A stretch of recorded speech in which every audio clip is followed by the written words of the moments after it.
ஓம் வாராகி தாயே போற்றி. அனைவருக்கும் வணக்கம். நான் உங்கள் சாந்தி பேசுறேங்க. இன்றைய பதிவுல நாம என்ன பார்க்க போறோம் அப்படின்னு பார்த்தீங்கன்னா, வற்றாத செல்வம் பெற வியாழக்கிழமை குருஹோரையில் இப்படி செய்து பாருங்க, பணமழை பொழியும் அப்படின்னு சொல்லியிருக்கேன் இல்லைங்களா?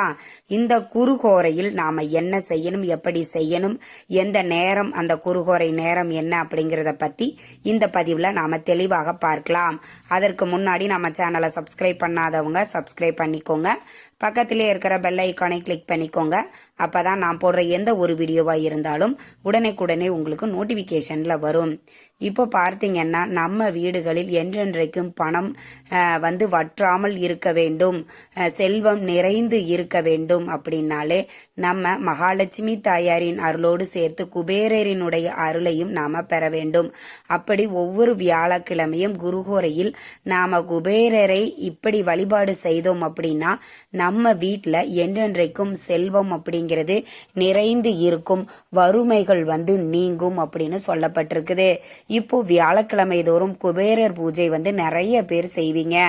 ஆனா ஒரு முறை இந்த நான் சொல்லக்கூடிய முறையிலையும் செய்து பாருங்க. இது நிறைய பேர் செஞ்சிட்டு இருந்தாலும் பிரச்சனை இல்லை. இது தெரியாதவங்களுக்காக ஒரு சிறிய விளக்கம்.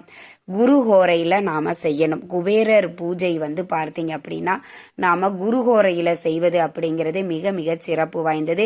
நம்மளுக்கு அப்படி குருஹோரையில பூஜை செய்யும் போது நம்மளுக்கு கை மேல பலன் கிடைக்கும்.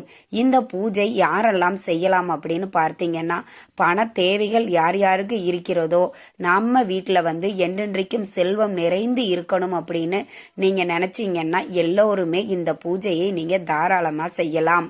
வியாழக்கிழமை தோறும் நாம இந்த பூஜையை செய்ய வேண்டும். நிறைய பேர் என்ன செய்யறாங்கன்னா, வெள்ளிக்கிழமையில நாம மகாலட்சுமி பூஜை செய்யறோம், அது செஞ்சா போதுமானது, இது ஏன் நாம குபேர பூஜை செய்யணும் அப்படின்னு நிறைய பேர் கேக்குறாங்க. அப்படி இல்லைங்க. மகாலட்சுமி செல்வத்திற்கு அதிபதி அப்படின்னா மகாலட்சுமி கிட்ட இருந்து அந்த செல்வத்தை பெற்றவர் தான் குபேரர். இந்த குபேரருக்கும் நம்மளுக்கும் மகாலட்சுமி தாயாருக்கும் 3 பேருக்குமே நிறைய தொடர்புகள் உண்டு. மகாலட்சுமி தாயார் குடிக்கிற அந்த செல்வத்தை சிந்தாமல் சிதறாமல் நம்ம கிட்ட ஒப்படைக்கிற வேலையை தான் இந்த குபேரர் செய்வார். அதனால நம்ம மகாலட்சுமி தாயாரின் அருளோடு இந்த குபேரர் அருளையும் நம்ம சேர்த்து பெற வேண்டும். சரி, இந்த வியாழக்கிழமையில் குருஹோரை எப்ப வரும் அப்படின்னு பார்த்தீங்கன்னா, மாலை நேரத்தில் 5 மணியிலிருந்து 8 மணி வரைக்கும் இருக்கக்கூடிய இந்த நேரம் குபேரர் நேரம் என அழைக்கப்படுகிறது. இந்த குபேர காலத்துல இந்த குருஹோரையில நாம குபேர பூஜை செய்தோம் அப்படின்னா நம்ம வீட்டுல என்றென்றைக்கும் செல்வம் அப்படிங்கிறது நிறைந்து இருக்கும் அப்படின்னு சொல்லப்பட்டிருக்குது. குபேர தீபம் நீங்க ஏத்தணும். அதை எப்படி ஏத்தணும் அப்படிங்கறத ஒன்னொன்னா நம்ம பார்க்கலாம். உங்க வீட்டு பூஜை அறையில இப்போ குபேரரினுடைய படம் இருக்குது, லட்சுமி குபேரர் படம் நீங்க வச்சிருக்கிறீங்க அப்படின்னா அதை நல்லா முழுவதுமா சுத்தம் பண்ணி வாசனை நிறைந்த மலர்களை நீங்க வச்சுக்கோங்க. வச்சுட்டு தீபம், குபேர தீபம் ஏத்தணும். அது எப்படி ஏத்தணும்? குபேர விளக்கு நம்மளுக்கு கடைகள்லயே கிடைக்குது. அதை நீங்க வாங்கி அந்த குபேர தீபத்தை ஏத்துவது அப்படிங்கிறது மிக மிக சிறப்பு வாய்ந்தது. இல்லைங்க, எங்க வீட்டுல குபேர தீபம் எல்லாம் இல்ல அப்படிங்கிறவங்க அகல் தீபம் ஏத்திக்கோங்க. ஆனா குபேர தீபம் கண்டிப்பா ஒண்ணு வாங்கி வச்சுக்கோங்க. அது ரொம்ப விசேஷமானது. பூஜைக்கு உண்டான ஒரு சின்ன தட்டு எடுத்துக்கோங்க. அதை நல்லா சுத்தம் பண்ணிட்டு மஞ்சள் குங்குமம் ஒற்றைப்படையில வச்சுக்கணும். அதற்கு மேல சும்மா கொஞ்சமா நம்மளுக்கு பச்சரிசி வச்சுட்டு அதற்கு மேல 5 ரூபாய் காயின் வைக்கணும்.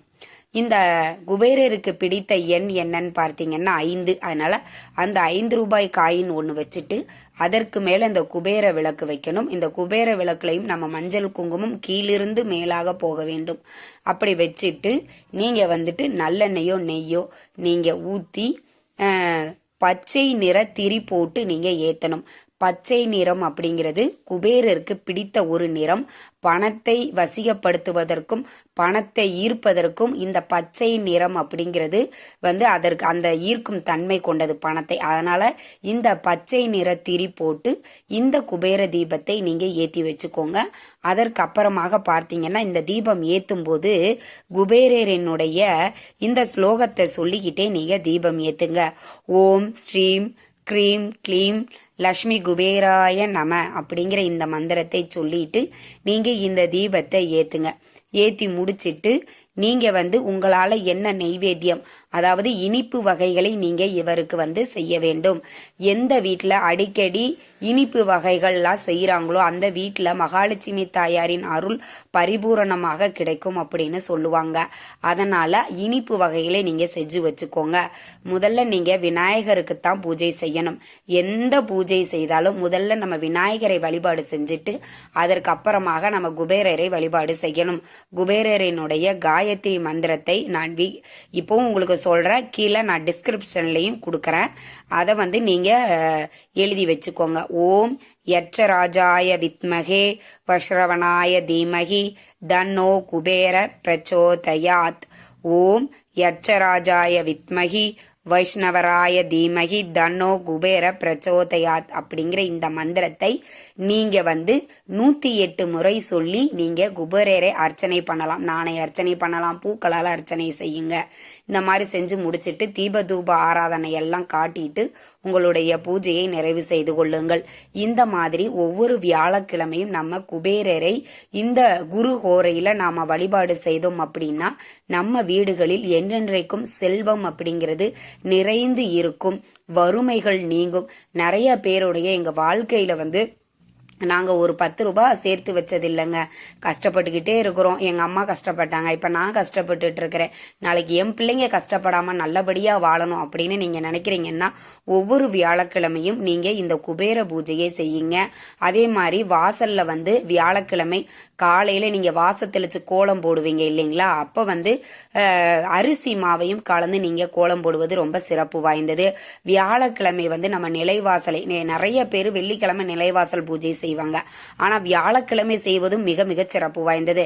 வியாழக்கிழமை வந்து உங்களுடைய நிலைவாசலுக்கு நல்லா சுத்தம் பண்ணிட்டு மஞ்சள் குங்குமம் வச்சு 2 பக்கம் அர்ச்சனை வைத்துட்டு அதற்கப்புறம் நீங்க மாலை நேரத்துல இந்த குபேர பூஜை செய்யும் போது உங்க நிலைவாசல்ல 2 பக்கம் தீபம் வச்சு ஏத்தி முடிச்சுட்டு அதற்கப்புறம் தான் நீங்க பூஜை அறைக்கு வந்து நீங்க இந்த வழிபாட்டையை நீங்க ஆரம்பிக்கணும். இந்த மாதிரி ஒவ்வொரு வியாழக்கிழமையும் இந்த குருஹோரையில் நீங்க ஒவ்வொரு நாளும் பூஜை, மாதத்துல நம்மளுக்கு வியாழக்கிழமை 4 வியாழக்கிழமை வரும், நீங்க 4 வியாழக்கிழமைகளும் செய்யலாம். இல்ல உங்களுக்கு எந்த வியாழக்கிழமை வசதியாக இருக்கிறதோ மாதத்துல ஒரு வியாழக்கிழமையாவது இந்த குபேர பூஜையை செய்யுங்கள். குபேரரினுடைய அருளும் மகாலட்சுமி தாயாரினுடைய அருளும் பரிபூர்ணமாக கிடைக்கும். ஏன்னா நாம லட்சுமி குபேரரை தான் நம்ம வழிபாடு செய்யறோம். அதனால 2 பேரினுடைய அருளும் பரிபூர்ணமாக நம்மளுக்கு கிடைக்கும்.